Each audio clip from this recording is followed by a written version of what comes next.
Уважаемые преподаватели, коллеги Академии управления при президенте Кыргызской Республики, начинаем наш вебинар по методике преподавания дисциплин на платформе Zoom.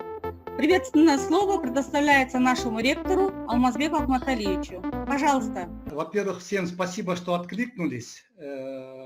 Удачно давайте сегодня проведем. Мне кажется, это интересно. Всем нам интересно. Я вижу, что у нас есть опытные преподаватели, которые уже успешно используют Zoom, там еще другие какие-то фишки технические, да. Мне важно понять, какие возможности у Zoom и потом, как его имплементировать в наше онлайн-обучение совместно, может быть, с АВН, там, с WhatsApp, с электронной почтой. Но надеемся, что мы что-то к общему знаменателю придем. Так что давайте примемся за дело. Я подключаюсь как рядовой участник вебинара. Спасибо всем. Спасибо, Алмазбек Ахматалиевич. Уважаемые коллеги, мы передаем слово первому спикеру, Нуржан Душевне. Пожалуйста, Нуржан Душевне. Еще раз здравствуйте, Алмазбек Ахматалиевич. Здравствуйте, уважаемые преподаватели, коллеги. Рада приветствовать вас на нашем вебинаре, посвященной методике преподавания гуманитарных дисциплин с применением платформы Zoom. В последнее время, последние дни перед всеми преподавателями, учителями, вообще педагогами встала задача найти способ взаимодействия со студентами, с учениками, с магистрантами и так далее. И так получилось, что в эти дни во время карантина у меня занятия в 8 группах, и я так же, как и другие преподаватели, думала, задалась вопросом, как организовать свой учебный процесс, просмотрела, изучала несколько приложений, как Google Meeting, как WebEx, как Zoom, Skype, и из этих приложений мне более-менее был понятен Zoom, и я остановилась на Zoom. В данное время я веду занятия у своих магистрантов по программе Zoom. И сегодня я хочу поделиться своим опытом, как это у меня получилось. Первая часть посвящается, как скачать и зарегистрироваться в программе Zoom бесплатно. Вторая часть посвящается, как создать конференцию и приглашать студентов-магистрантов в Zoom. И третья часть посвящается, как вести онлайн-занятия в Zoom. Ну, у меня все, вот то, что у меня получилось, как я общаюсь с студентами, с магистрантами. В принципе, вот такой опыт. Сейчас я прошу сэкономить время и передать слово следующему нашему спикеру, Аджаре Джанышбековне. Ну, спасибо большое Нуржан Душевне. Она, в принципе, все рассказала, такие основные моменты, которые нужны для того, чтобы начать работать с платформой Zoom.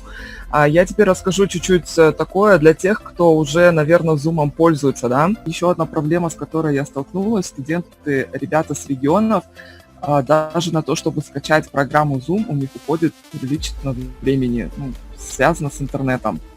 В этих случаях вот есть вот такой еще один ресурс, как бы дополнительный, да, он бесплатный, мне его тоже недавно подсказали, и мы попробовали, в принципе, неплохо, он называется Jitsi.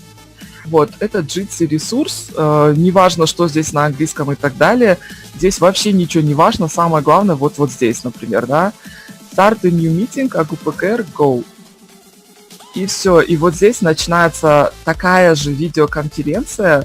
Вы можете также, вот здесь также есть поднять руку, здесь также есть демонстрация экрана, то есть показать презентацию, здесь также есть чат, но что хорошо, вот здесь можно регулировать качество экрана, то есть качество картинки. На этом все. Если у вас есть какие-то вопросы, можно задавать вопросы. Спасибо большое. Пожалуйста, коллеги, у кого вопросы? Можно вопрос, да? Да, пожалуйста. Адяр, огромное вам спасибо. У меня еще один вопрос, Адяра. Я вот читаю, есть такое мнение, что Zoom, он больше предназначен для конференций. скажем так, для видеоконференции, да, но не для обучения. Вот как вы на это смотрите? А вот Zoom для конференций, я могу прям вот точно свое мнение сказать, потому что я участвовала в нескольких вот за вот это время. В том числе участвовала в одной огромной международной конференции, которую устраивал МГИМО. И там было порядка 120 участников. И вот эта вся штука длилась 4 часа. Для конференции это удобно, потому что хоть 4 часа это длится, вы программу знаете, спокойно взял, ушел себе, потом пришел, когда удобное там время, когда удобный спикер задал, и все это происходит, и там не важно, сколько участников, хоть 200, хоть 300. А что касается занятий, ну, мне кажется, что Zoom как экстренная мера все-таки нормально подходит, и для онлайн-консультации она тоже хороша. Потому что здесь одновременно, вот, допустим, если по магистерским диссертациям сделать консультацию, если у вас 5 магистрантов, примерно по одному направлению, вы можете их к Zoom всех подключить. Так, Алмазбек Ахматалиевич, спасибо. Адяр Джаншбековна, большое спасибо. Да, давайте да, все похлопаем спасибо, да. нашим спикерам. Там- Алмазбек Ахматалиевич, пожалуйста, ваши поздравительные слова накануне Дня Победы. Спасибо всем, что подключились. Ну, завтра День Победы. Ну что я могу пожелать? Побед всем. И потому что победы бывают не только на фронте, да.